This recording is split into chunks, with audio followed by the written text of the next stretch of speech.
انسان جب اللہ تعالیٰ سے جڑتا ہے تو اللہ تعالیٰ اس کو دنیا میں بھی نوازتے۔ حضرت نظام الدین اولیاء رحمۃ اللہ علیہ جب چھوٹے تھے تو ان کے کچھ دوست جا رہے تھے کسی جگہ پر، معلوم ہوا کہ وہاں سونے کی کھدان ہے، سونا بہت ہے وہاں، تو وہاں جا کر سونا کھود کر کے لائے۔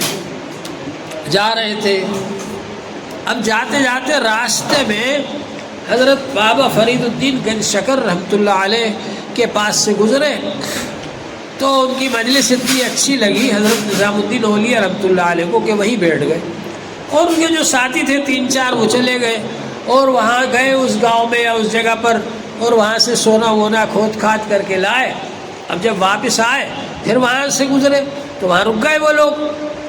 حضرت نظام الدین اولیاء سے ملاقات کی اور کہا دیکھو ہم کتنا سارا سونا کھود کر کے لائے، اگر تم ہمارے ساتھ چلتے تو تم کو بھی یہ سونا مل جاتا، تم گئے نہیں ہمارے ساتھ، یہیں بیٹھ کر رہ گئے، یہاں بیٹھنے سے کیا ملا تم کو؟ حضرت نظام الدین اولیاء رحمۃ اللہ علیہ بھی اس وقت بچے تھے، ان کے دل میں افسوس ہوا کہ اگر میں ان کے ساتھ چلا جاتا تو اچھا تھا۔ تو حضرت بابا فرید الدین گنج شکر رحمۃ اللہ علیہ نے ان کو دیکھا کہ چہرہ تھوڑا اداس ہو رہا ہے، پوچھا کیا بات ہے؟ کہا کہ میں ان لوگوں کے ساتھ وہاں جا رہا تھا سونا کھودنے کے لیے اور میں یہاں رک گیا، یہ لوگ چلے گئے اور سونا کھود کر کے لے آئے، مجھے کچھ نہیں ملا، اس لیے مجھے افسوس ہو رہا ہے۔ خیر بات گئی آئی ہو گئی۔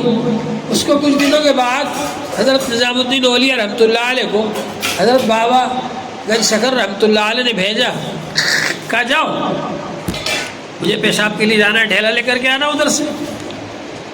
اب گئے خواجہ نظام الدین اولیاء رحمۃ اللہ علیہ، تو یہاں بھی مٹی اٹھانا چاہ رہا ہے، وہ سونا بنا ہوا ہے، سونے کا ڈھیلا پڑا ہوا ہے، ابھی مٹی کا چاہیے۔ پھر دوسری جگہ دیکھتے ہیں وہاں مٹی کو ہوگا، وہاں بھی سونے کا پڑا ہوا ہے۔